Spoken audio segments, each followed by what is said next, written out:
الحمد لله نحمده ونستعينه ونستغفره ونؤمن به ونتوكل عليه ونعوذ بالله من شرور أنفسنا ومن سيئات أعمالنا. من يهد الله فلا مضل له ومن يضلل فلا هادي له، ونشهد أن لا إله إلا الله وحده لا شريك له، ونشهد أن سيدنا وسندنا وحبيب ربنا ومولانا محمدا عبد الله ورسوله الذي أرسله الله تعالى بالحق بشيرا ونذيرا وداعيا إلى الله بإذنه وسراجا منيرا. أعوذ بالله من الشيطان الرجيم. بسم الله الرحمن الرحيم.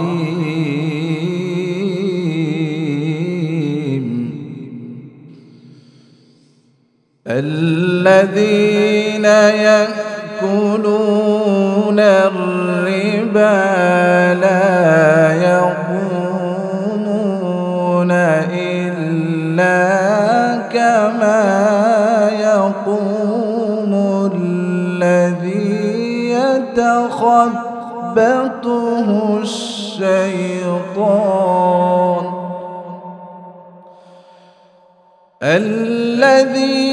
يتخبطه الشيطان من المس. ذلك بأنهم قالوا إنما البيع مثل الربا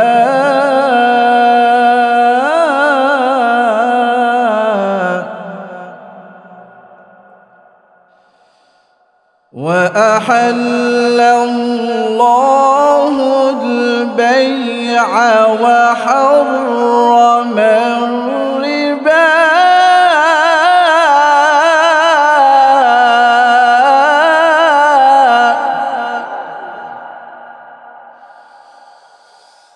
فمن جاءه موعظة من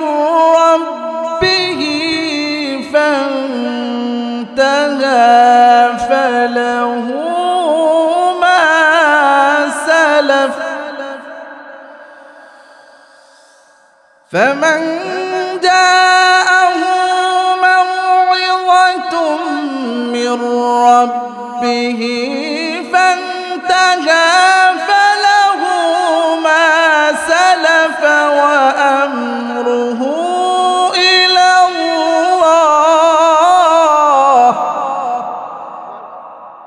ومن عاد فأولئك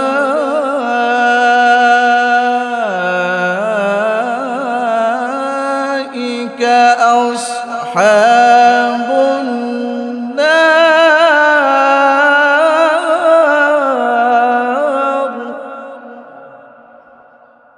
هم فيها خالدون.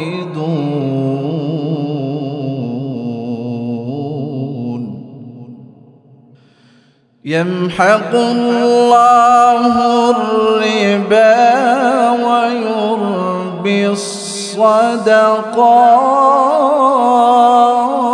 الصدقات والله لا يحب كل كفار أثيم. صدق الله العظيم. وقال تعالى: إن الله وملائكته يصلون على النبي يا أيها الذين آمنوا صلوا عليه وسلموا تسليما. شكل درود إبراهيم قري اللهم صل على محمد وعلى آل محمد كما صليت على إبراهيم وعلى آل إبراهيم إنك حميد مجيد.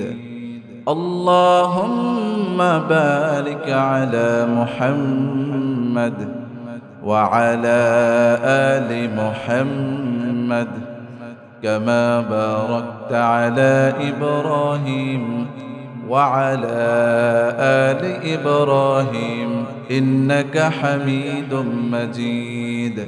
ربي زدني علما ربي زدني علما رب اشرح لي صدري ويسر لي أمري واحلل عقدة من لساني يفقه قولي. سبحانك لا علم لنا إلا ما علمتنا إنك أنت العليم الحكيم.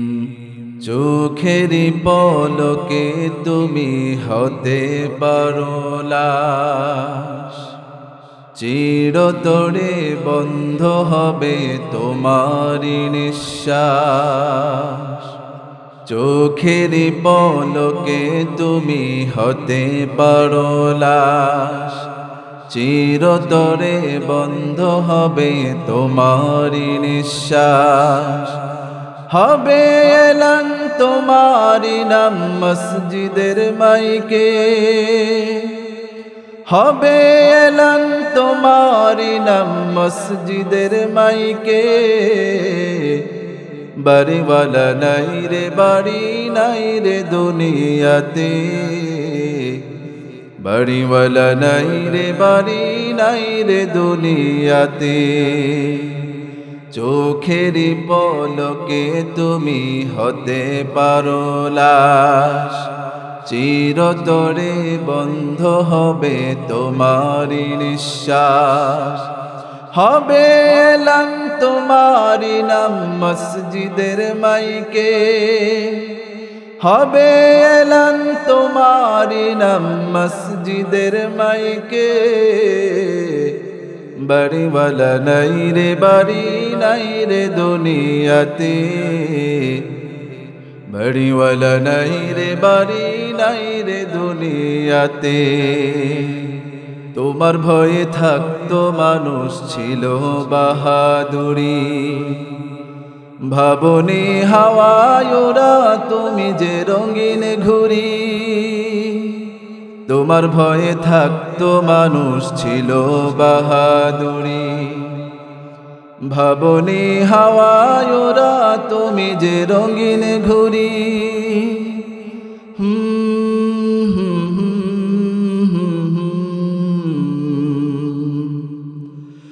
সুতোয় টান দিলে মালি,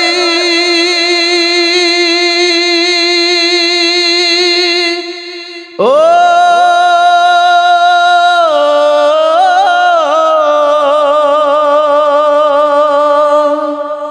সুতোয় টান দিলে মালিক পারবে না থাকিতে। বাড়িওয়ালা নাই রে বাড়ি নাই রে দুনিয়াতে, বাড়িওয়ালা নাই রে বাড়ি নাই রে দুনিয়াতে, বাড়িওয়ালা নাই রে বাড়ি নাই রে দুনিয়াতে, বাড়িওয়ালা নাই রে বাড়ি নাই রে দুনিয়াতে। বাড়ি গাড়ি মিল ফ্যাক্টরি টাকার পাহাড়, বিলাসিতায় কেটেছে জনম কত অহংকার। বাড়ি গাড়ি মিল ফ্যাক্টরি টাকার পাহাড়, বিলাসিতায় কেটেছে জনম কত অহংকার।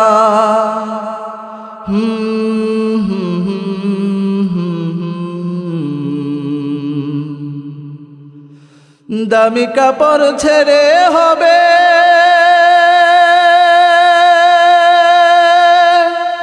ও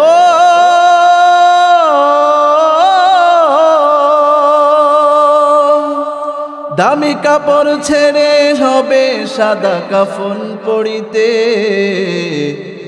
বাড়িওয়ালা নাই রে বাড়ি নাই রে দুনিয়াতে, বাড়িওয়ালা নাই রে বাড়ি নাই রে দুনিয়াতে, বাড়িওয়ালা নাই রে বাড়ি নাই রে দুনিয়াতে, বাড়িওয়ালা নাই রে বাড়ি নাই রে দুনিয়াতে।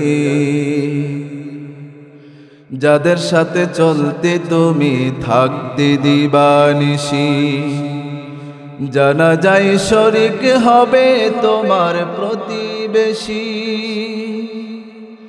যাদের সাথে চলতে তুমি থাকতে দিবানিশি, জানা যায় শরীক হবে তোমার প্রতিবেশী।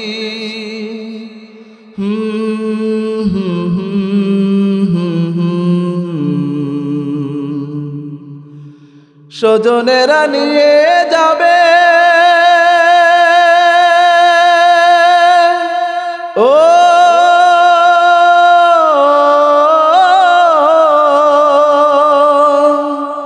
স্বজনেরা নিয়ে যাবে তোমাকে পালকিতে, বাড়িওয়ালা নাই রে বাড়ি নাই রে দুনিয়াতে, বাড়িওয়ালা নাই রে বাড়ি নাই রে দুনিয়াতে।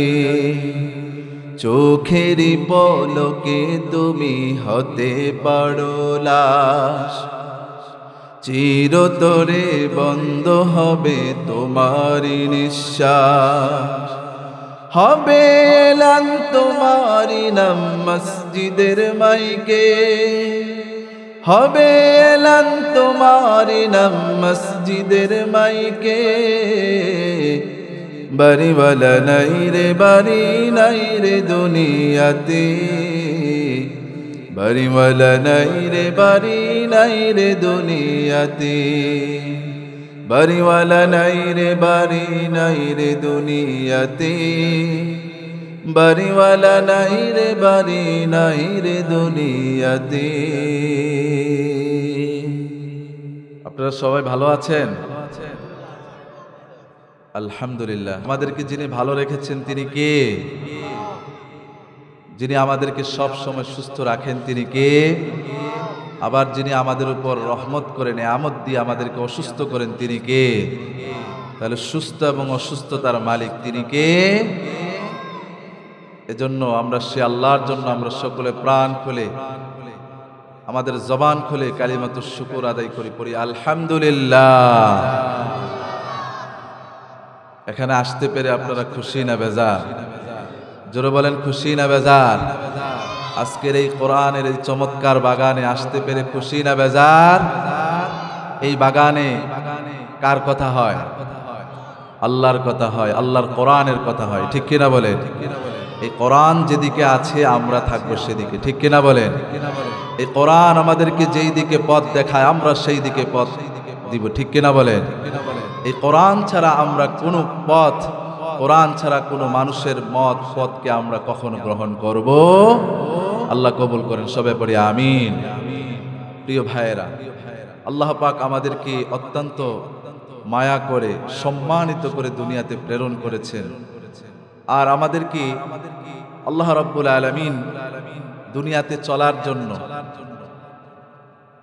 এই দুনিয়াতে সুন্দরভাবে জীবন যাপন করার পরে কিভাবে চলতে হবে, এই চলার মাধ্যমে পরকালে আমাদের জন্য শান্তির জন্য জান্নাত তৈরি করেছেন।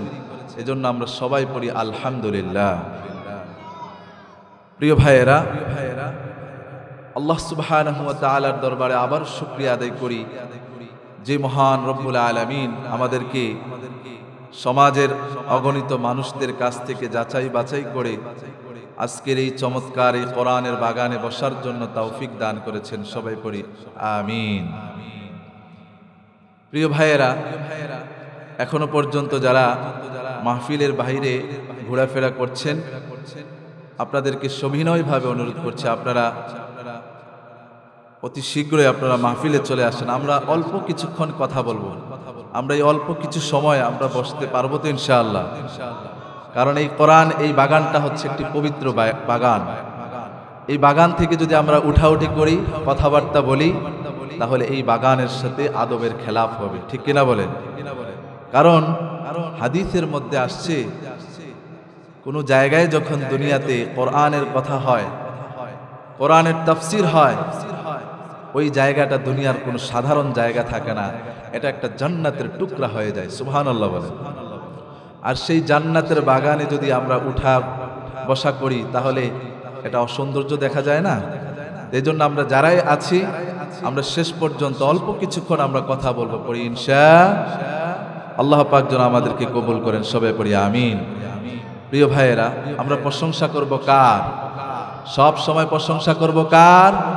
এজন্য আমরা আবারও পড়ছি রব্বানা লাকাল হামদ হামদান কাসীরান তাইয়িবান মুবারাকান ফি ইয়া রাব্বি কামা ইয়ানবাগি লিজালালি ওয়াজহি ওয়া আযীমি সুলতানি। প্রশংসা করলাম কার? মুমিনরা সব সময় প্রশংসা করে কার? খাইতে গেলে কার? রাস্তাঘাটে চলতে গেলে, ঘর থেকে বের হওয়ার সময়, আবার ঘরে ঢোকার সময়। তাহলে মুমিনের পুরো জীবনটাই আল্লাহর প্রশংসা দ্বারা প্রশংসিত করি। সুবহানাল্লাহ। আল্লাহ রাব্বুল আলামিন বলছেন, দুনিয়ার কোনো মানুষ যখন আমার প্রশংসা করে, আমি আমার ফেরেশতাদেরকে নিয়ে গৌরব করি, আমি আমার ফেরেশতাদেরকে নিয়ে আমি আমার এই বান্দাদের জন্য গর্ববোধ করি। দেখো, আমার বান্দা হামিদানি আব্দি, আমার এই বান্দা আমার প্রশংসা করছে। সুবহানাল্লাহ। আর যে ব্যক্তি আল্লাহর প্রশংসা করে, আল্লাহ রাব্বুল আলামিন তার জীবনের সমস্ত গুনাহগুলোকে মাফ করে দেন। আল্লাহ রাব্বুল আলামিন বলেন, ওয়ালিল্লাহি মা ফিস সামাওয়াতি ওয়া মা ফিল আরদ ইয়াগফিরু লিমান ইয়াশাউ ওয়া ইউআযযিবু মান ইয়াশাউ ওয়াল্লাহু গফুরুর রহিম। পড়ি আল্লাহু আকবার। আমার বন্ধুগণ, এই আকাশ আর জমিনের মালিকানা কার? এই জমিনের মধ্যে, আকাশের মধ্যে যা কিছু আছে সবগুলো আল্লাহ রাব্বুল আলামিন তিনি আমাদের জন্য সৃষ্টি করেছেন। সবগুলো মালিকানা হচ্ছে তিনি।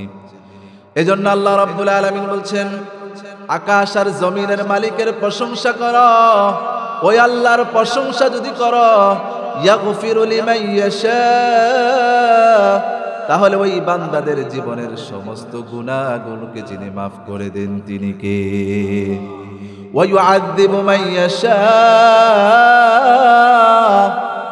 আর যারা আল্লাহর এই জমিনে পড়ে, আল্লাহর এই জমিনে খেয়ে, আল্লাহর এই জমিনে জীবন যাপন করার পরে, আল্লাহর এই জমিনে নিয়ামত পাওয়ার পরে যারা প্রশংসা করে না, আল্লাহ তাদেরকে বিভিন্ন সময় বিভিন্ন আযাব আর গজব দিয়ে শেষ করে দেয়। ঠিক কিনা বলে? আমার ভাইয়ের, আমরা দেখেছি বিগত বছর এই দেশকে যারা শাসন করেছে, পরিচালনা করেছে, এই দেশকে পরিচালনা করতে গিয়ে কত জুলুম মানুষের উপরে করেছে। ঠিক কিনা বলে? আমার বন্ধুগণ, আল্লাহ রাব্বুল আলামিন বলছেন যারা মানুষের উপরে জুলুম করে ওই জালেমদেরকে আল্লাহ তাআলা কখনো সফল করেন। ইন্নাল্লাহা লা ইউফলিহুল যালিমুন, নিশ্চয়ই জালেমরা কখনো সফল হতে পারে না। আমরা দেখেছি পূর্বে যারা এদেশে ক্ষমতা চালিয়েছে, যারা এই দেশকে নিয়ে এদেশে মানুষের উপরে জুলুম করেছে, তারা টিকতে পারে নাই। কিয়ামত পর্যন্ত যারা মানুষের উপরে জুলুম করবে তারা কখনো টিকতে পারবে?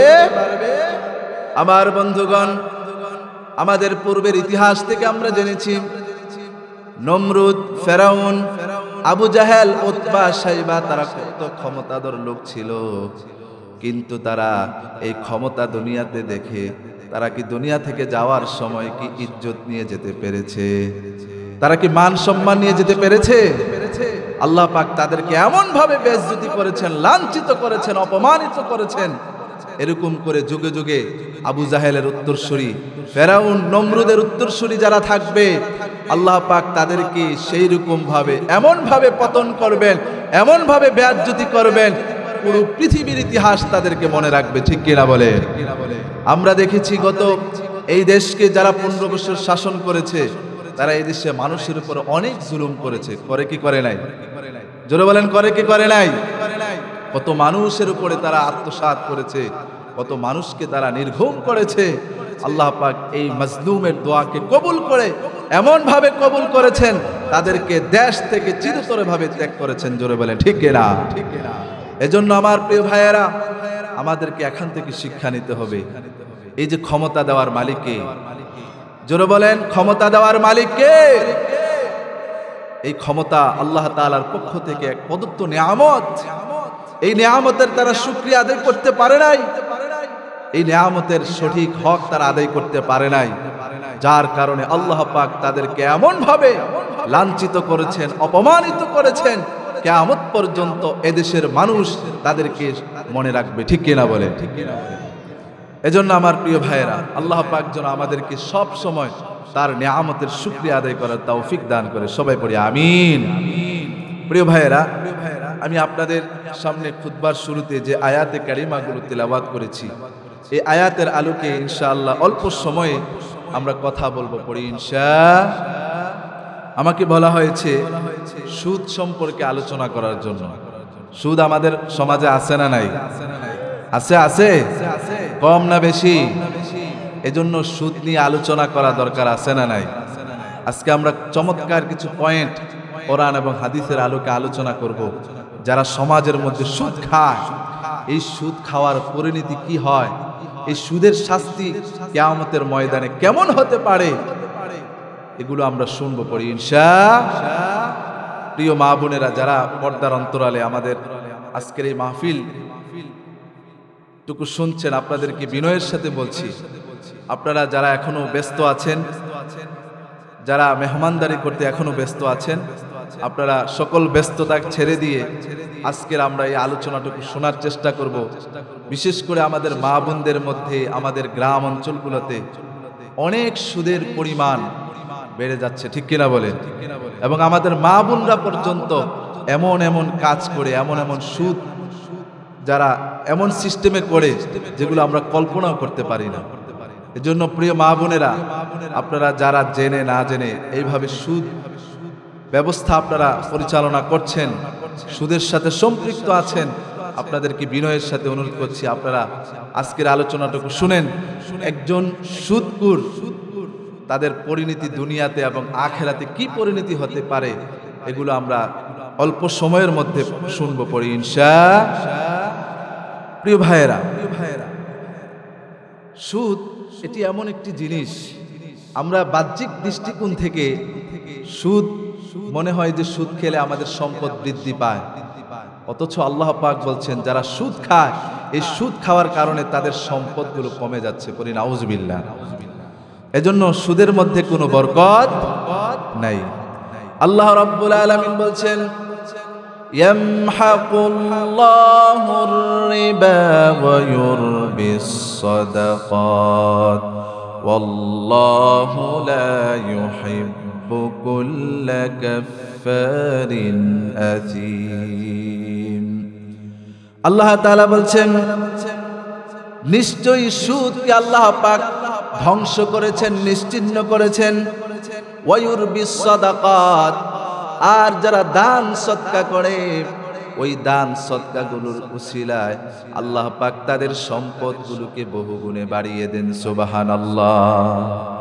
তাহলে সুদ খেলে সম্পদ কমে যায়, আর দান করলে, আল্লাহর রাস্তায় দান করলে এই সম্পদগুলো বেড়ে যায়। কে বলেছেন?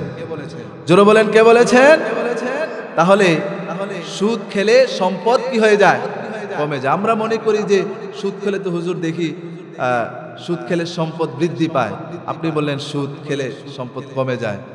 প্রিয় ভাইয়েরা, আপনি বাহ্যিক দৃষ্টিকোণ থেকে আপনার দৃষ্টিতে মনে হয় যে আপনি 1 লক্ষ টাকা আপনি সুদে লাগালে আপনি বৎসরে 30-35 হাজার টাকা পাবেন। কিন্তু এমনও হতে পারে এই 1 লক্ষ টাকাতে আপনি 30-35 হাজার টাকা যে আপনি পাচ্ছেন, আল্লাহ পাক বছরের মাঝখানে আপনাকে এমন একটা বিপদের সম্মুখীন করে ফেললেন, যেই বিপদের কারণে আপনার এই 30,000 নয়, এই 1,30,000 খরচ হয়ে আরো 1 লক্ষ টাকা খরচ হতে পারে। এরকম হয় কি হয় না? জোরে বলেন, হয় কি হয় না? আমরা মনে করি যে 1 লক্ষ টাকা থেকে 30,000 টাকা আমাদের বেশি পাচ্ছি, কিন্তু বাহ্যিক দৃষ্টিকোণ থেকে আপনি চিন্তা করে দেখেন, আপনি 1 লক্ষ টাকা 30,000 টাকা বেশি পেলেও বছর শেষে আপনি চিন্তা করে ক্যালকুলেটর করে দেখেন, বছরের মাঝখানে যে আপনি অসুস্থ হয়েছেন, এই অসুস্থতার কারণে আপনার 2 লাখ 3 লাখ চলে যাচ্ছে। ঠিক কিনা বলেন?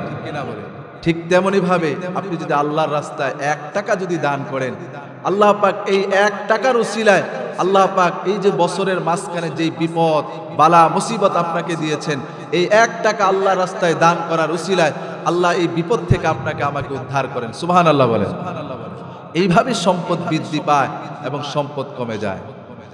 আমার ভাইয়েরা, এজন্য রাসূল করিম সাল্লাল্লাহু আলাইহি ওয়াসাল্লাম বলছেন, আর-রিবা ওয়া ইন কাসুরা ফাইন্না আকিবাতু তাসিরু ইলা কুল্লি।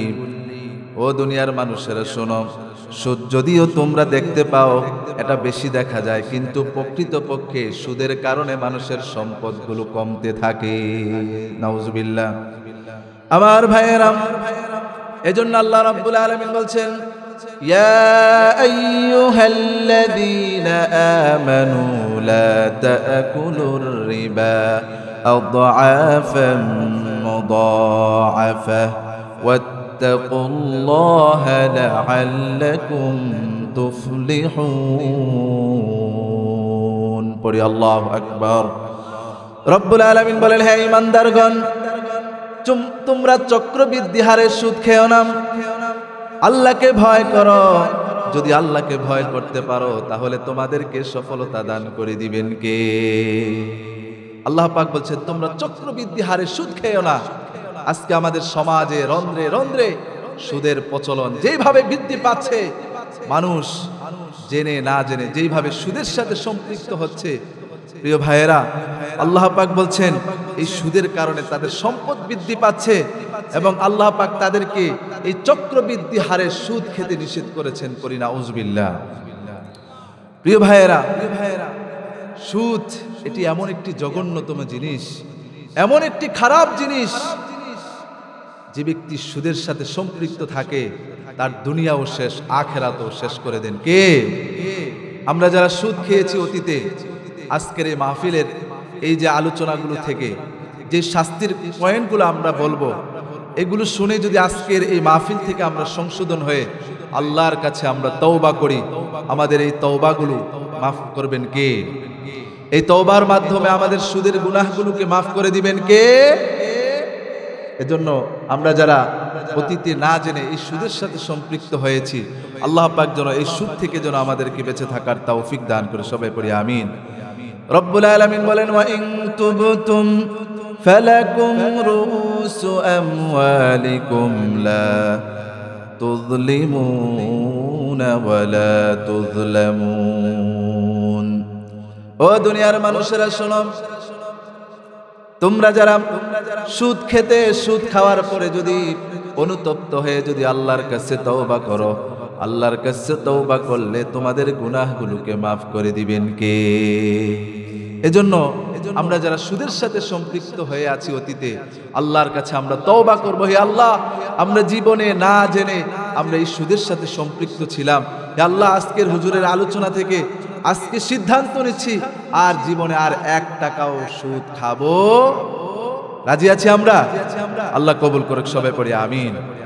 প্রিয় ভাইয়েরা, একজন সুদখোর ব্যক্তি দুনিয়াতে সুদ খাওয়ার কারণে তার কি কি পরিণতি হতে পারে, তার কি শাস্তি হতে পারে, সেই বিষয়গুলো আমরা এখন আলোচনা করব। 1 নাম্বার হচ্ছে, যে ব্যক্তি সুদ খায়, এই সুদখোর ব্যক্তি যেন সরাসরি আল্লাহর সাথে যুদ্ধ ঘোষণা করছে। পড়ি নাউযুবিল্লাহ। কেমন কথা, কত বড় কথা! আল্লাহর সাথে যুদ্ধ করার মতো কারোর ক্ষমতা আমাদের আছে? জোরে বলেন, আছে? নাই।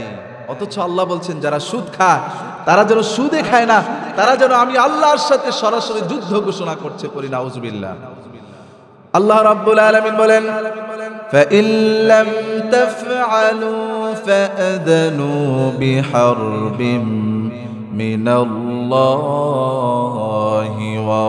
وَرَسُولِهِ। ও দুনিয়ার মানুষেরা শোনো, দুনিয়াতে যারা সুদ খায় ওই সুদখোর ব্যক্তি যেন সরাসরি আমি আল্লাহর সাথে যুদ্ধ ঘোষণা করছে। পরে নাউযুবিল্লাহ। আমরা কি আল্লাহর সাথে যুদ্ধ করতে চাই? তাহলে আল্লাহর সাথে যদি যুদ্ধ না করতে চাই তাহলে সুদ ছাড়তে হবে, ঠিক কিনা বলেন? 2 নাম্বার হচ্ছে, যারা সুদ খায় এই সুদখোরদেরকে আল্লাহ রাব্বুল আলামিন কিয়ামতের ময়দানে এমন ভাবে উঠাবেন। আল্লাহ রাব্বুল আলামিন কোরআনুল কারীমের মধ্যে বলছেন, আল্লাযীনা ইয়াকুলুনার রিবা লা ইয়াকুমুনা ইল্লা কামা ইয়াকুমুল্লাযী ইয়াতাখাব্বাতুহুশ শাইতানু মিনাল মাস। রব্বুল আলামিন বলছেন, যারা দুনিয়াতে সুদ খায় কিয়ামতের ময়দানে তাদের অবস্থা এমন হবে, এমন ভাবে উঠবে, জিনে ধরা রোগীর যে পরিণতি হয় এরকম পরিণতি হবে। পড়ি নাউযুবিল্লাহ। যাদেরকে জিনে ধরে, জিনে ধরলে সে একটু পাগলের মতো মাতাল হয়ে যায় না, বিভিন্ন উল্টাপাল্টা কথা বলতে শুরু করে, ঠিক তেমনি ভাবে যারা দুনিয়াতে সুদ খায় কিয়ামতের ময়দানে যখন তাদেরকে হাসরের ময়দানে উঠাবেন, তারা পাগলের মতো, জিনে ধরা রোগীর মতো তারা এইভাবে এদিক সেদিক পাগলের মতো ঘুরতে থাকবে। পড়ি নাউযুবিল্লাহ। আমার বন্ধুগণ, এরপরে যারা সুদ খায় তাদের 3 নাম্বার শাস্তি হচ্ছে, আল্লাহ রাসূল সাল্লাল্লাহু আলাইহি ওয়াসাল্লাম যখন মেরাজের রাতে গিয়েছেন, ওই মেরাজের রাতে যাওয়ার পরে তিনি দেখতে পেলেন বিশাল বড় এক রক্তের নদী। ওই নদীর মধ্যে, ওই নদীর রক্তগুলো, পানিগুলো দুর্গন্ধ পচাযুক্ত। ওই নদীর মধ্যে একজন লোক সাঁতার কাটছে, আরেকজন লোক উপর থেকে পাথর দিয়ে তাকে নিক্ষেপ করছে। এমন ভাবে পাথর দিয়ে নিক্ষেপ করছে, ওই লোকটা যখন সাঁতরিয়ে যখন কর্নারে আসতে চায় তখন পাথর দিয়ে আবার তাকে নিক্ষেপ করে ইটা মারে, যার কারণে ওই পাথরের আঘাত যখন ওই ব্যক্তির উপরে পড়ে ওই লোকটা এমন জোরে চিৎকার মারে, এমন জোরে চিৎকার চেঁচামেচি করে। বিশ্বনবী সাল্লাল্লাহু আলাইহি ওয়াসাল্লাম বলছেন, ওই ব্যক্তির চিৎকার যদি দুনিয়ার কোনো মানুষ যদি শুনতে পেত তাহলে ওই দুনিয়ার মানুষগুলো সাথে সাথে মুহূর্তের মধ্যে বেহুশ হয়ে যেত। সুবহানাল্লাহ। আমার বন্ধুগণ, বিশ্বনবী সাল্লাল্লাহু আলাইহি ওয়াসাল্লাম যখন এই দৃশ্য দেখলেন, দেখার পরে তখন জিবরাইলকে প্রশ্ন করলেন, মান হাউলাই, এই লোকটিকে, তার এই অবস্থা কেন? বিশ্বনবী সাল্লাল্লাহু আলাইহি ওয়াসাল্লাম বলছেন, এই হচ্ছে আপনার ওই উম্মত যারা দুনিয়াতে থাকা অবস্থায় সে সুদ খেত, এই সুদ খাওয়ার কারণে আজকে তার এই পরিণতি হচ্ছে। নাউজুবিল্লাহ বলবেন না? তাহলে সুদ যে ব্যক্তি খায় কিয়ামতের ময়দানে আল্লাহ রাব্বুল আলামিন তাদেরকে রক্তের নদীতে, যেই নদীর পানিগুলো পচা দুর্গন্ধযুক্ত, ওই পানির মধ্যে তাদেরকে সাঁতার কাটাবেন। পড়ি নাউজুবিল্লাহি মিন যালিক। আমার ভাইয়েরা, এরপরে 4 নম্বর শাস্তি হচ্ছে, রাসূল করিম সাল্লাল্লাহু আলাইহি ওয়াসাল্লাম বলছেন, লাআনা রাসূলুল্লাহ সাল্লাল্লাহু আলাইহি ওয়াসাল্লাম আকিলুর রিবা ওয়া মাওকিলুহু ওয়া কাতিবু ওয়া শাহিদাইহি। যে ব্যক্তি দুনিয়াতে সুদ খায় এবং সুদ নেয় এবং সুদ দেয় এবং সুদের কাজ কারবারি লেখালেখি করে এবং সুদের সাথে যারা সাক্ষী দেয়, উভয়কে আল্লাহ রাসূল সাল্লাল্লাহু আলাইহি ওয়াসাল্লাম লাআনত অভিশপ্ত হিসাবে ঘোষণা করেছেন। পড়ি নাউজুবিল্লাহ। অর্থাৎ যারা সুদ খায়, যারা সুদ দেয়, যারা সুদের কাজ কারবারি লেখালেখি করে, যারা সুদের সাক্ষী দেয়, এই চার প্রকার লোককে আল্লাহ রাসূল সাল্লাল্লাহু আলাইহি ওয়াসাল্লাম অভিশপ্ত বলেছেন, তাদের জন্য লাআনত করেছেন। পড়ি নাউজুবিল্লাহি মিন যালিক। সংক্ষিপ্তভাবে পয়েন্টগুলো বলে যাচ্ছি, যেহেতু অল্প সময়ের মধ্যে আমাদেরকে শেষ করতে হবে। এরপরে 5 নম্বর হচ্ছে সুদখোর ব্যক্তি কিয়ামতের ময়দানে এমন ভাবে উঠবেন, একজন মানুষকে যখন গলার মধ্যে চাপ দিলে যেইভাবে তার শ্বাসটা মনে হবে যে তার শ্বাসটা চলে যাচ্ছে, দম চলে যাচ্ছে। আমার বন্ধুগণ, আমরা যখন কাউকে যখন গলার মধ্যে চিপ দিয়ে ধরি, তার অবস্থাটা এমন হয়, মনে হয় যে তার শ্বাসটা কি হয়ে যাবে, বের হয়ে যাবে, ঠিক কিনা? মনে হবে যে তার শ্বাসটা বের হয়ে যাবে যখন গলার মধ্যে আমরা চাপা দিয়ে ধরি। হাসরের ময়দানে, কিয়ামতের ময়দানে একদল লোক তারা এমন ভাবে উঠবেন, মনে হবে যে তাদের গলার মধ্যে কেউ চাপ দিয়ে ধরে রাখছে, মনে হচ্ছে যে তাদের শ্বাস নালীটা, তাদের জিহ্বাটা বের হয়ে যাচ্ছে। পড়ি নাউজুবিল্লাহি মিন যালিক। রাসূল করিম সাল্লাল্লাহু আলাইহি ওয়াসাল্লাম তখন জিবরাইলকে প্রশ্ন করলেন, হে জিবরাইল, তার এই পরিণতি কেন? তখন জিবরাইল আলাইহিস সালাতু ওয়াস সালাম বলবেন, ও আল্লাহর হাবিব, দুনিয়াতে আপনার ওই উম্মত যে নাকি দুনিয়াতে সুদ খেয়েছে, সুদের সাথে সম্পৃক্ত থেকেছে। নাউজুবিল্লাহ। তাহলে যারা সুদ খায় তাদের জন্য আরেকটি শাস্তি হচ্ছে, কিয়ামতের ময়দানে যখন উঠবেন, উঠার সময় তিনি এমন ভাবে উঠবেন, মনে হচ্ছে যে তার গলার মধ্যে চাপ দিয়ে ধরে রাখছেন, গলার কণ্ঠনালীকে কেউ চাপ দিয়ে বের করছেন, এমন মুহূর্ত অবস্থায় সে কিয়ামতের ময়দানে উঠবেন। পড়ি নাউজুবিল্লাহ। আমরা কি এইভাবে উঠতে চাই? এইভাবে উঠতে চাই না। আমরা উঠতে চাই আল্লাহওয়ালাদের সাথে, কোরআনওয়ালাদের সাথে, আল্লাহর পয়গম্বরদের সাথে, আমাদের প্রিয় নবী সাল্লাল্লাহু আলাইহি ওয়াসাল্লামের সাথে, ঠিক কিনা বলে? এরপরে রাসূল করিম সাল্লাল্লাহু আলাইহি ওয়াসাল্লাম বলছেন, যারা সুদ খায় তারা আল্লাহ রাব্বুল আলামিনের পক্ষ থেকে এই দুনিয়াতে যেই বরাদ্দকৃত যে হালাল রিজিক রয়েছে, এই বরাদ্দকৃত হালাল এই নিয়ামত থেকে তারা বঞ্চিত হচ্ছে। পড়ি নাউজুবিল্লাহ। আমার ভাইয়েরা, এজন্য আল্লাহ রাব্বুল আলামিন সূরাতুন নিসার 160 এবং 61 নম্বর আয়াতের মধ্যে আল্লাহ পাক বলছেন, فَبِظُلْمٍ مِّنَ الَّذِينَ هَادُوا حَرَّمْنَا عَلَيْهِمْ طَيِّبَاتٍ أُحِلَّتْ لَهُمْ وَبِصَدِّهِمْ عَن سَبِيلِ اللَّهِ كَثِيرًا। আল্লাহ পাক বলছেন, এই দুনিয়াতে ইহুদিদেরকে আল্লাহ তাআলার পক্ষ থেকে যেই বৈধ হালাল জিনিসগুলো ছিল, ইহুদিরা তারা 4টা অপরাধের কারণে আল্লাহ পাক এই হালাল বৈধ জিনিসকে অবৈধ করে দিয়েছেন। পড়ি নাউজুবিল্লাহ। কয়টা? 4টা। 1 নম্বর হচ্ছে, যারা আল্লাহর সাথে সীমালঙ্ঘন করেছে, তাদের এই সীমালঙ্ঘনের কারণে ইহুদিরা আল্লাহর সাথে কি করেছে? সীমালঙ্ঘন করেছে। এই সীমালঙ্ঘন করার কারণে আল্লাহ রাব্বুল আলামিন তাদের বৈধ যে হালাল নিয়ামত ছিল, এই নিয়ামতগুলোকে আল্লাহ পাক কেড়ে নিয়েছেন। পড়ি নাউজুবিল্লাহ। 2 নম্বর হচ্ছে, ওয়াবিসাদ্দিহিম আন সাবিলিল্লাহি কাসীরা, তারা আল্লাহর পথে অন্যকে বাধা দেওয়ার জন্য চেষ্টা করেছে। প্রিয় ভাইয়েরা, আমরা অতীতে দেখেছি, যারা আমরা দ্বীনের কথা বলতে গিয়েছি, আল্লাহর কোরআনের কথা বলতে গেলে আমাদের উপর বাধা আসতো কিনা? জোরে বলেন, আসতো কিনা? আমরা যখন মাহফিলের মঞ্চে বসতাম, মাহফিলের মঞ্চে বসে যখন আল্লাহর কোরআনের কথা বলতাম, তখন একদল হুতুম পেঁচা তারা আমাদেরকে বিভিন্নভাবে বাধা দেওয়ার চেষ্টা করতেন, আমাদের হাত থেকে মাইকগুলো কেড়ে নিতেন। এরকম জালেম এই জমিনের মধ্যে ছিল কি ছিল না? জোরে বলেন, ছিল কি ছিল না? প্রিয় ভাইয়েরা, আল্লাহ রাব্বুল আলামিন বলছেন, এই ইহুদিরা তারা অন্যায়ভাবে অন্যকে তারা বাধা দিত, যার কারণে আল্লাহ পাক তাদের উপরে যেই বৈধ নিয়ামত ছিল এই নিয়ামতগুলোকে কেড়ে নিয়েছেন কে?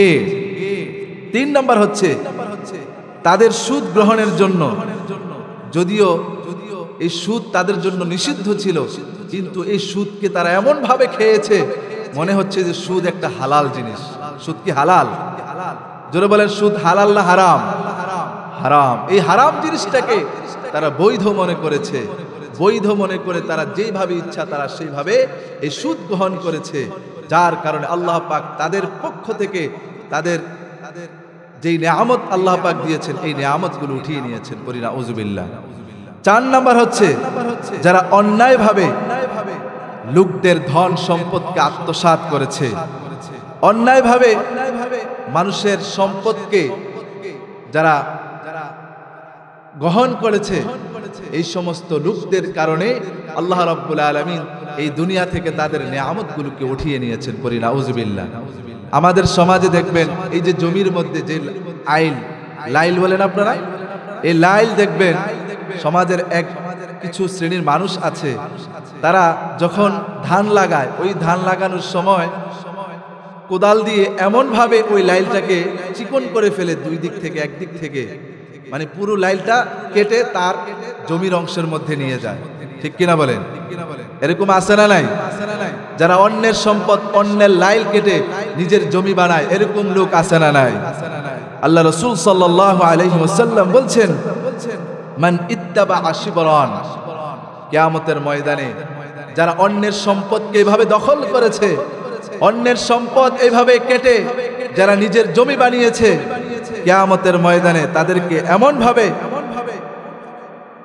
অর্থাৎ 1 বিঘত পরিমাণ সম্পদ কেউ যদি অন্যায়ভাবে আত্মসাৎ করে, রাসূল তাদের ব্যাপারে বলছেন, তাওয়াকাহুল্লাহ ইয়াহু মিন 7 আরদিনা, কিয়ামতের ময়দানে 7 তবক জমিন তার গলার মধ্যে আল্লাহ পাক ঝুলিয়ে দিবেন। পরি নাউজুবিল্লাহ। একটু চিন্তা করে দেখেন, যারা অন্যের সম্পদ যারা আমরা দখল করি, অন্যের লাইল কেটে যারা আমাদের নিজের জমি বানায়, হাসরের ময়দানে আপনার এই 1 বিঘত যদি আপনি কারোর সম্পদ যদি আপনি দখল করেন, হাসরের ময়দানে 7 তবক জমিন আপনার উপরে আল্লাহ পাক ঝুলিয়ে দিবেন। পরি নাউজুবিল্লাহ। প্রিয় ভাইয়েরা, কত ভয়ঙ্কর শাস্তি একটু চিন্তা করে দেখেন। এরপরে সুদের 7 নম্বর শাস্তি হচ্ছে, যে ব্যক্তি সুদ খায়, ওই সুদ খাওয়ার কারণে ওই এলাকার মধ্যে বিভিন্ন সময় আযাব আর গজব পড়তে থাকে। আমাদের সমাজে আযাব গজব আছে না নাই? তাহলে বোঝা গেল আযাব গজব এগুলো যে আমাদের সমাজে আছে, আমাদের মধ্যে যে আসে, এগুলো নিশ্চয়ই সমাজের মধ্যে এমন কিছু মানুষ রয়েছে তারা সুদ খাওয়ার কারণে, তাদের অপরাধের সাথে শামিল হওয়ার কারণে আল্লাহ পাক তাদের উপরে, অর্থাৎ পুরো সমাজের উপরে এই সমস্ত আযাব আর গজব দিয়ে তাদেরকে পরীক্ষা করেন। ঠিক কিনা বলেন? রাসূল করিম সাল্লাল্লাহু আলাইহি ওয়াসাল্লাম বলছেন, ইদা যাহারাজ জিনা ওয়ার রিবা ফি ক্বরিয়াতিন ক্বাদ আহাল্লু বিআনফুসিহিম আযাবাল্লাহ। রাসূল করিম সাল্লাল্লাহু আলাইহি ওয়াসাল্লাম বলছেন, কোন সমাজের মধ্যে, কোন গ্রামের মধ্যে, কোন মহল্লার মধ্যে যদি জিনা ব্যভিচার বেড়ে যায়, সুদের প্রচলন বেড়ে যায়, ওই সুদ এবং জিনা প্রচলন বেড়ে যাওয়ার কারণে ওই সমাজের ভিতরে আল্লাহ পাক বিভিন্ন আযাব আর গজব দিয়ে থাকেন। ঠিক কিনা? তাহলে সমাজের মধ্যে, আমাদের দেশের মধ্যে বিভিন্ন সময় আযাব, ঘূর্ণিঝড়, সিডর, বিভিন্ন সময় বন্যা দিয়ে, এই যে গত বছর এই যে আমাদের বুড়িচং অঞ্চলে অনেক বড় বন্যা হয়েছে কি হয় নাই, এবং ফেনী অঞ্চল, নোয়াখালীতে, বাংলাদেশের বিভিন্ন জেলায় অনেক বড় বন্যা হয়েছিল, যার কারণে কত হাজার হাজার মানুষ পানির নিচে বসবাস করছে, কত হাজার হাজার মানুষের ঘর বাড়ি এই পানির সাথে মিশিয়ে দিয়েছেন কে? এই গজবগুলো এই সমাজে যারা সুদ খায়, যারা জিনা ব্যভিচার করে, হারাম কাজের সাথে সম্পৃক্ত থাকে, এই হারাম কাজের সাথে সম্পৃক্ত থাকার কারণে এই আল্লাহর জমিনের মধ্যে আযাব আর গজব নামতে থাকে। ঠিক কিনা বলে? এরপরে আল্লাহ রাসূল সাল্লাল্লাহু আলাইহি ওয়াসাল্লাম বলছেন, যেই সমাজের মধ্যে সুদের প্রচলন বেড়ে যায়, ওই সমাজের মধ্যে বিভিন্ন সময়ে দুর্ভিক্ষ দেখা দেয়, অর্থাৎ ফসলাদির মধ্যে দুর্ভিক্ষ দেখা দেয়। আমরা জানি যারা এখানে বৃদ্ধ হয়েছেন, আপনাদের ছোটবেলায় আপনারা যখন জমি চাষ করতেন, ওই জমির মধ্যে ফসল কম হতো না বেশি হতো? বেশি হতো না? অনেক বেশি হতো।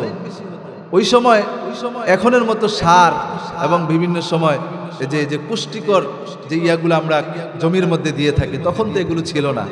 তখন গোবর এবং বিভিন্ন সময় তারা যে কোনোভাবে ফসল চাষ করলেই ওই ফসলের মধ্যে বরকত দিয়ে গে। তারপরও আগের মতো ওইরকম আমাদের ফসলাদির মধ্যে বরকত নাই, আমাদের ফসলাদির মধ্যে দুর্ভিক্ষ দেখা দিয়েছে। ঠিক কিনা বলেন? এজন্য আল্লাহ রাসূল সাল্লাল্লাহু আলাইহি ওয়াসাল্লাম বলেন, মা মিন কওমিন ইউযহারু ফীহিমুর রিবা ইল্লা উখিযু বিসসানা। যে এলাকার মধ্যে সুদের প্রচলন বেড়ে গিয়েছে, যে এলাকার মধ্যে সুদের পরিমাণ বেশি, ওই এলাকায় সুদ খাওয়ার কারণে আল্লাহ পাক ওই এলাকার মধ্যে বিভিন্ন সময় দুর্ভিক্ষ দেখা দেয়। পরি নাউযুবিল্লাহ। প্রিয় ভাইয়েরা, এরপরে আল্লাহ রাসূল এই হাদিসের শেষে বলছেন, ওয়ামা মিন কওমিন ইউযহারু ফীহিমুর রিশা ওয়া ফী রিওয়ায়াতি ওয়াশা ইল্লা উখিযু বির-রু'ব। কোন এলাকায় যদি ঘুষের পরিমাণও যদি বেড়ে যায়, ঘুষ আমাদের সমাজে আছে না নাই? ঘুষ আছে।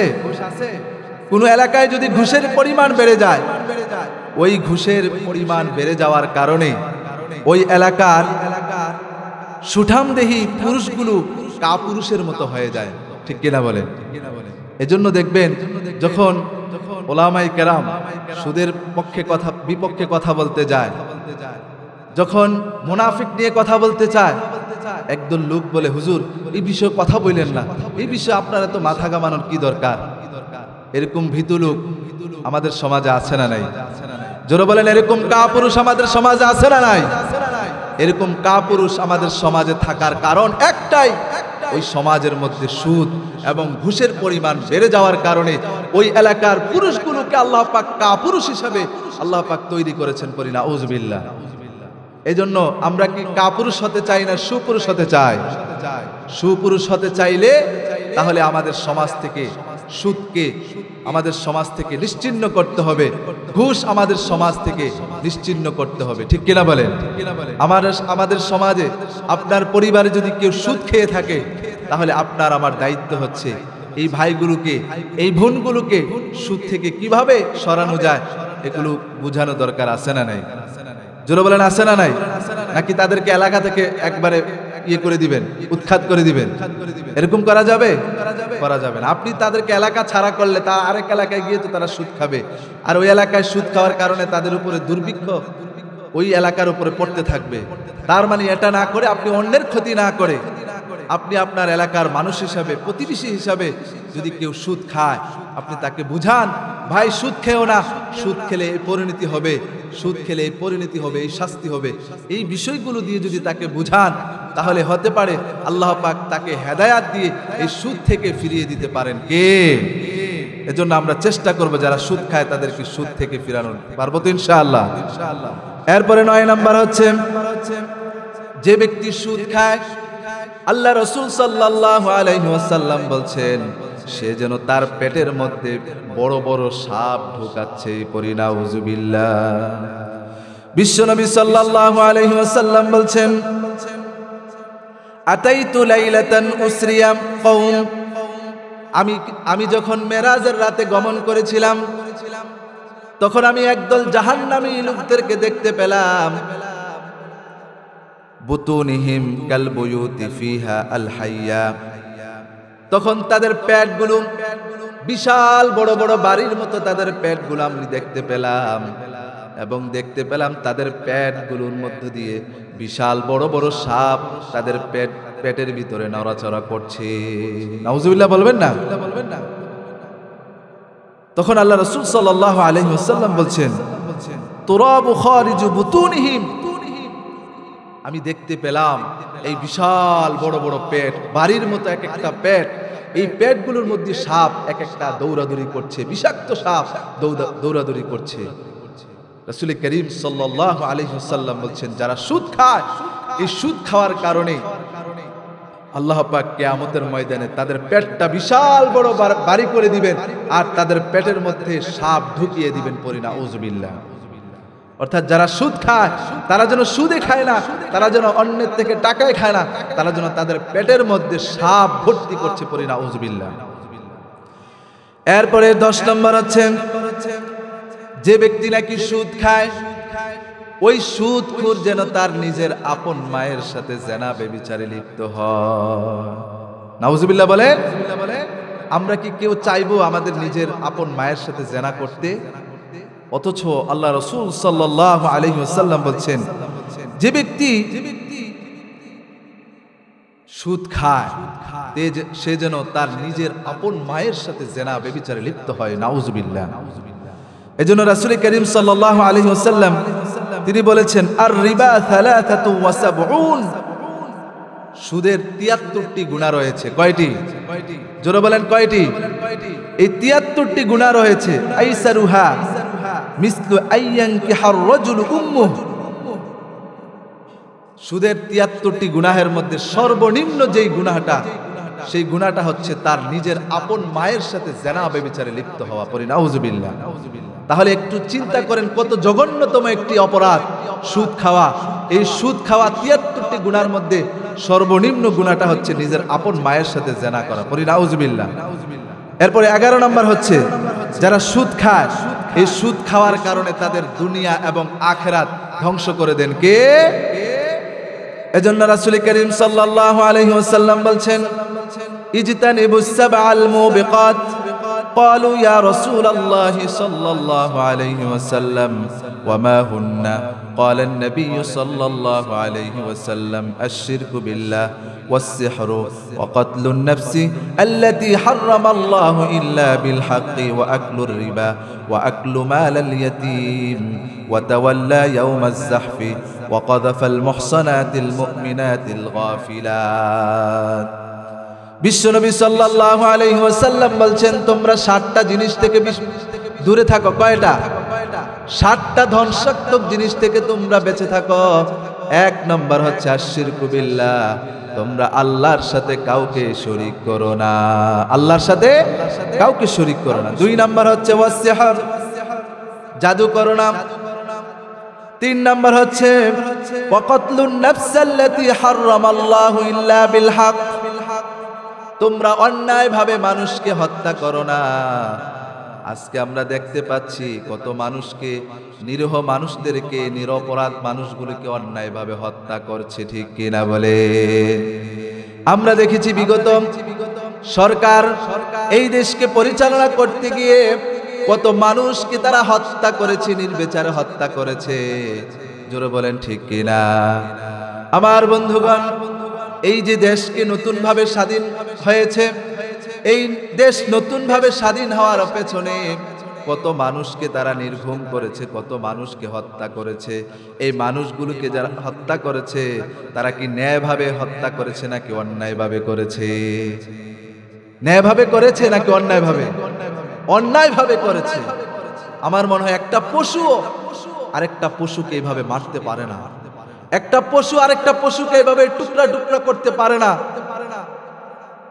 অথচ আশরাফুল মাখলুকাত, সৃষ্টির সেরা জীব, এই সৃষ্টির সেরা জীব মানুষগুলো এক মানুষ আরেক মানুষকে এমন ভাবে টুকরা টুকরা করে এক একটা মানুষকে কত টুকরা করে ফেলে। করি নাউযুবিল্লাহ। এরকম করেছে কি করে নাই? এগুলো কি মানুষ? এগুলো মানুষ নামের হায়াওয়ান, এগুলো মানুষ নামের জানোয়ার, ঠিক কিনা বলে? যারা অন্যায়ভাবে মানুষকে হত্যা করে, অন্যায়ভাবে মানুষের উপরে জুলুম করে, আল্লাহ রাসূল বলছেন তারা এই দুনিয়া এবং আখিরাতে তাদের জন্য ধ্বংস। পড়ি নাউযুবিল্লাহ। এরপরে বলেছেন ওয়া আকলুর রিবা, যারা সুদ খায় এই সুদ খাওয়ার কারণে তাদের দুনিয়া এবং আখিরাত তাদের ধ্বংস হয়ে যায়। ওয়া আকলু মালাল ইয়াতীম, এবং যারা এতিমের সম্পদ খায়, এতিমের সম্পদ খাওয়ার কারণে তারা দুনিয়া এবং আখিরাত তাদের জন্য ধ্বংস হয়ে যায়। আমাদের সমাজে এতিম আছে না নাই? কত মানুষ এতিমের সম্পদ খায়, খায় কি খায় না? অথচ আল্লাহ রাব্বুল আলামিন বলছেন যারা এতিমের সম্পদকে অন্যায়ভাবে, যারা এতিমের সম্পদ খায় তারা যেন শুধু এতিমের সম্পদই খায় না, তারা যেন তাদের পেটের মধ্যে জাহান্নামের আগুন তারা পেটের মধ্যে ভরছে, পড়ি নাউযুবিল্লাহ। আল্লাহ রাব্বুল আলামিন বলেন, ইন্নাল্লাযীনা ইয়াকুলুনা আমওয়ালাল ইয়াতামা যুলমান ইন্নামা ইয়াকুলুনা ফী বুতুনিহিম নারা। নিশ্চয়ই যারা অন্যায়ভাবে এতিমের সম্পদকে যারা ভক্ষণ করে, তারা যেন তাদের পেটের মধ্যে জাহান্নামের আগুন যেন ভর্তি করছে। নাউযুবিল্লাহ। তাহলে যারা এতিমের সম্পদ ভক্ষণ করে তারা জাহান্নামের আগুন তাদের পেটের মধ্যে নিক্ষিপ্ত করছে।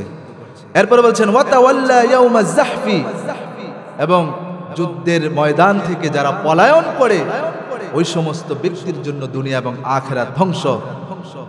এরপর বলছেন ওয়াকাযফুল মুহসানাতিল মুমিনাতিল গাফিলাত, যারা সতীসাধী নারী, ওই নারীদের বিষয়ে যারা বিভিন্নভাবে অপবাদ দেয়, এই অপবাদ দেওয়ার কারণে আল্লাহ পাক তাদের জন্য দুনিয়া এবং আখিরাত ধ্বংস করি নাউযুবিল্লাহ। এরপরে 12 নম্বর হচ্ছে যারা সুদ খায়। কেউ যদি সামান্য পরিমাণও যদি সুদ খায় জেনে শুনে, সে যেন 36 বার সে যেন জেনা ব্যভিচারে লিপ্ত হয়, পড়ি নাউযুবিল্লাহ। রাসূল করিম সাল্লাল্লাহু আলাইহি ওয়াসাল্লাম বলছেন, দিরহামু রিবা ইয়াকুলুর রাজুলু ওয়া হুয়া ইয়ালামু আশাদ্দু মিন 36 জিনা। কেউ যদি সামান্য পরিমাণও যদি সুদ খায়, অল্প পরিমাণও যদি সুদ খায়, সে যেন 36 বার জেনা ব্যভিচারের সাথে লিপ্ত হয়েছে, পড়ি নাউযুবিল্লাহ। অথচ আমরা কত লক্ষ লক্ষ টাকা, কত হাজার হাজার টাকা আমরা দেদারসে আমরা সুদ খাচ্ছি, ঠিক কিনা বলেন? এই সুদ আমাদের মাঝে আছে না নাই?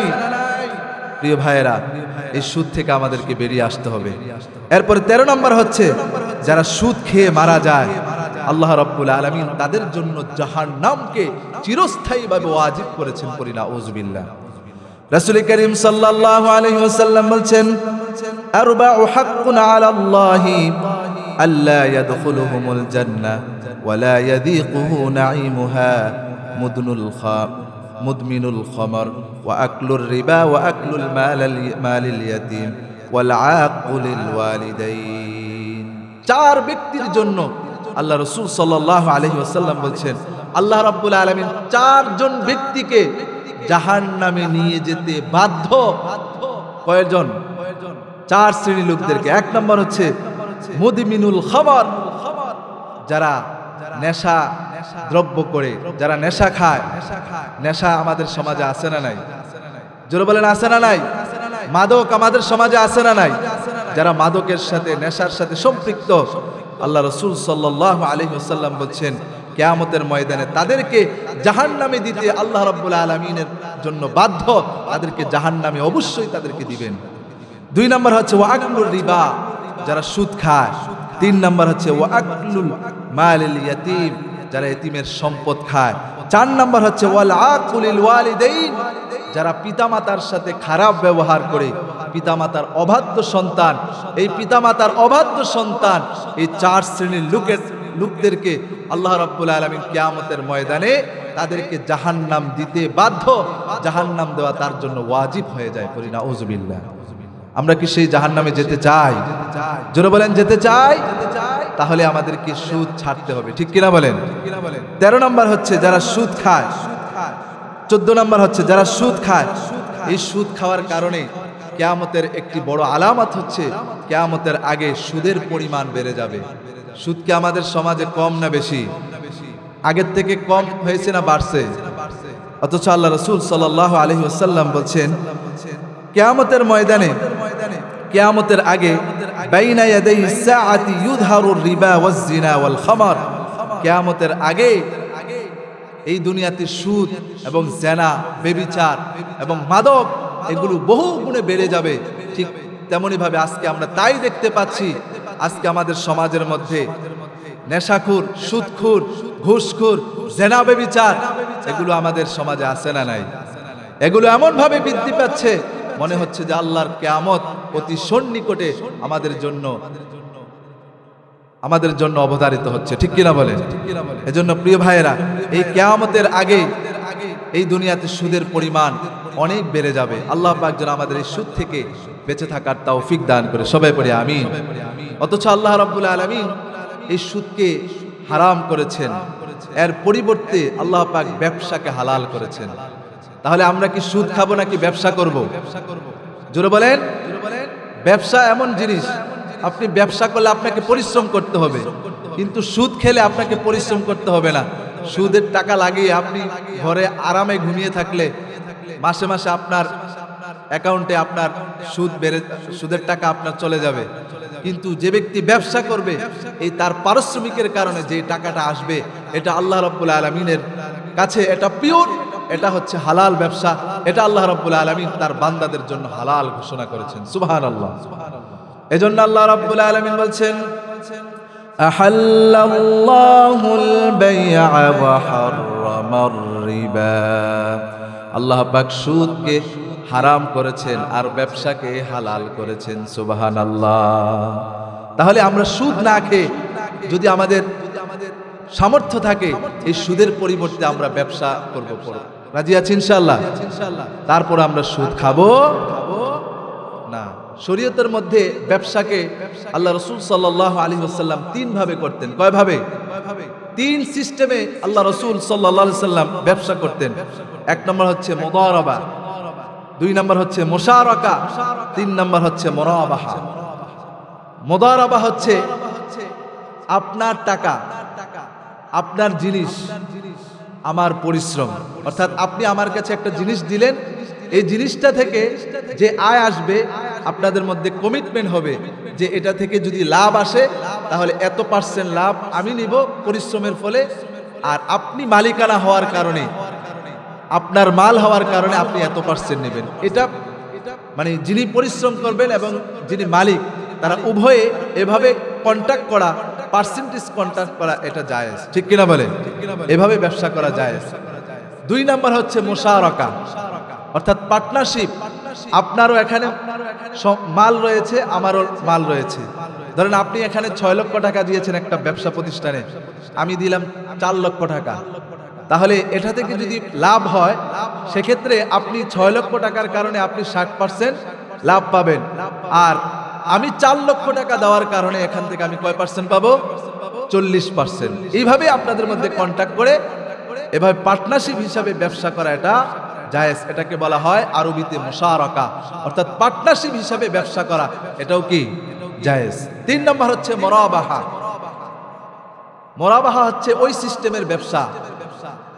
আমরা অনেকে দেখা যায় আমাদের কাছে সব সময় টাকা থাকে না, আমরা অনেকে বাধ্য হয়ে কিস্তি তুলতে বাধ্য হই। ঠিক কিনা বলেন? ধরেন আপনার ঘরের মধ্যে একটা নিত্য প্রয়োজনীয় জিনিস, ধরেন আপনি একটা ঘর তৈরি করেছেন, আপনার ঘরের মধ্যে একটা ফ্রিজ নাই, এই ফ্রিজটা আপনার অতি জরুরি। সেক্ষেত্রে আপনি কি করবেন?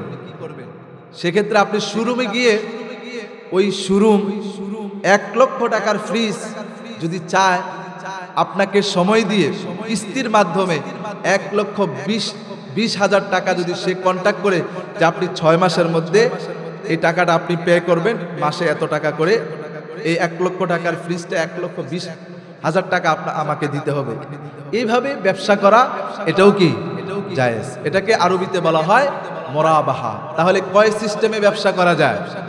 3 সিস্টেমে। এক হচ্ছে মুশারাকা, পার্টনারশিপ। 2 নাম্বার হচ্ছে মুদারাবা, অর্থাৎ আপনার সম্পদ আমার পরিশ্রম, অর্থাৎ আপনার সম্পদের কারণে একটা % লাভ হবে এবং আমি পরিশ্রম দেওয়ার কারণে একটা % লাভ এটা আমি নিব।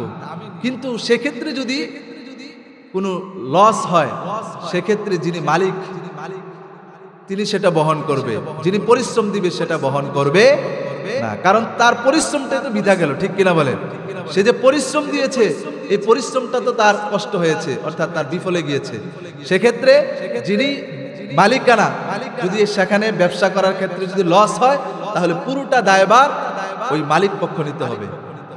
আরেকটা হচ্ছে মুরাবাহা, সেটা হচ্ছে আপনি আপনার কোনো দোকানদার থেকে একটা জিনিস যদি আপনি ক্রয় করেন, তার সাথে আপনি কিস্তির মাধ্যমে 1 লক্ষ টাকার জিনিস, ধরেন আপনি 50,000 টাকা জিনিস আপনি 60,000 টাকা আপনি কিনলেন, তাকে 6 মাসের মধ্যে আপনি এই টাকাটা পে করবেন।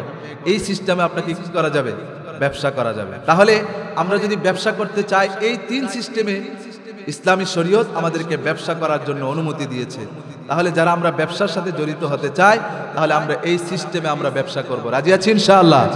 তারপর আমরা সুদের সাথে সম্পৃক্ত হব না। প্রিয় ভাইয়েরা, এই সুদ আল্লাহ রাব্বুল আলামিন কতভাবে আমাদেরকে সুদ খেতে নিষেধ করেছেন, অথচ আমাদের সমাজে আমাদের মা বোনদের মধ্যে এমনভাবে চক্রবৃদ্ধি হারে যেভাবে সুদ খাচ্ছি। প্রিয় মা বোনেরা, প্রিয় ভাইয়েরা, আপনি একটু চিন্তা করেন, আপনি চোখ বন্ধ করলে আপনি এই সুদের টাকা, হারাম টাকা দিয়ে আপনি আপনার পরিবারের জন্য যেভাবে আপনি এই হারাম টাকা আপনার পরিবারের জন্য আপনি ব্যবস্থা করছেন, হাসরের ময়দানে আল্লাহ রাব্বুল আলামিনের কাছে এই সুদের এই বিশাল বিশাল এই বড় বড় গুনাহ নিয়ে আপনি আল্লাহর কাছে হাজির হতে হবে। এজন্য আসুন আমরা আজকের এই মাহফিল থেকে, আলোচনা থেকে আমাদের শিক্ষা নেই। এই সুদ আমাদের সমাজে যেভাবে প্রচলিত আছে, যদি আমাদের এখানে যদি কেউ আমরা সুদ খেয়ে থাকি, আমরা আজকে থেকে ওয়াদাবদ্ধ হব, আমরা আর জীবনের সুদের সাথে সম্পৃক্ত হব। আমরা কি সুদ খাবো না ব্যবসা করব?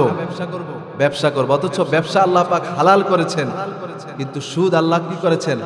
হারাম করেছেন। কারণ ব্যবসা করলে আপনাকে পরিশ্রম করতে হয়, আর মানুষ পরিশ্রম করে যেটা উপার্জন করে এটার মধ্যে অনেক তৃপ্তি রয়েছে। তৃপ্তি আছে না? এটার মধ্যে একটা মানে আত্মতৃপ্তি রয়েছে। আপনি পরিশ্রম করে একটা জিনিস যদি আপনি সেটা আপনার যে কোনো প্রয়োজনীয় জিনিস যদি আপনি ক্রয় করেন, তাহলে এটার মধ্যে অন্যরকম একটা শান্তি আছে না নাই?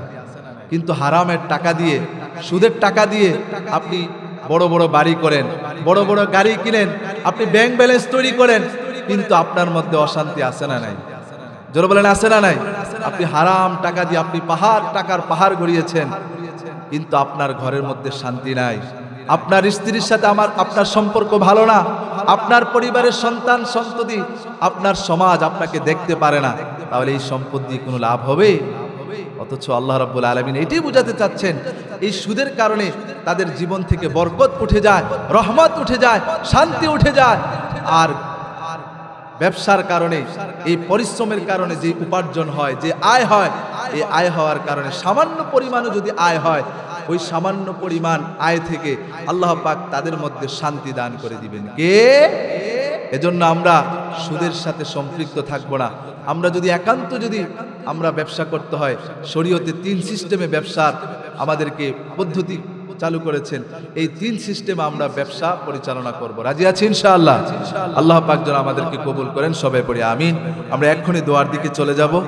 আমরা সর্বশেষ আমরা দোয়া করছি আমাদের এই ইন্তেজামিয়া মাহফিল কমিটি যারা দীর্ঘদিন এই পরিশ্রম করে যারা এই মাহফিলকে সাজিয়েছেন, এবং প্রবাসী থেকে এবং পর্দার অন্তরালে এবং এলাকাবাসী যারা যেভাবে এই মাহফিলকে সহযোগিতা করে এই মাহফিলকে সাজিয়েছেন, বাস্তবায়ন করেছেন, আল্লাহ রাব্বুল আলামিনের কাছে তাদের জন্য দোয়া করি। আল্লাহ পাক যেন তাদের এই খেদমাতগুলোর উসিলায় যেন তাদেরকে সুস্থ এবং নেক হায়াত দারাজ করে। আমরা সবাই পড়ি আমিন।